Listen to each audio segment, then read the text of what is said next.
تاریخ نے لکھا امام علی علیہ السلام بہت ہی عمدہ زرہ بناتے تھے، لیکن آپ نے کبھی زرہ نہیں پہنی۔ تو ایک شخص آپ سے آ کے کہنے لگا، یا علی آپ زرہ کیوں نہیں پہنتے؟ امام علی علیہ السلام فرمانے لگے، اے شخص، زرہ وہ پہنے جو یہ سوچ کے میدان میں آئے کہ ضرورت پڑنے پر میں میدان سے فرار ہو جاؤں گا۔ اللہ گواہ ہے، اس علی نے کبھی میدان کو پشت نہیں دکھائی، تو پشت پر زرہ کا کیا کام؟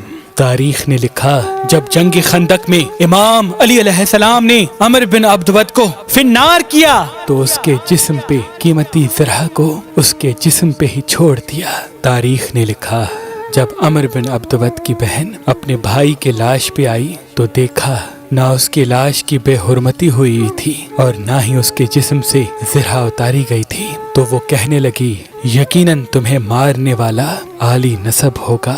یہ ہے اللہ کے شیر کی شرافت اور یہ ہے اللہ کے شیر کی شجاعت کہ امام علی علیہ السلام فرماتے ہیں جب میں میدان میں آتا ہوں تو میری تلوار ہر انسان کو پرکھتی ہے۔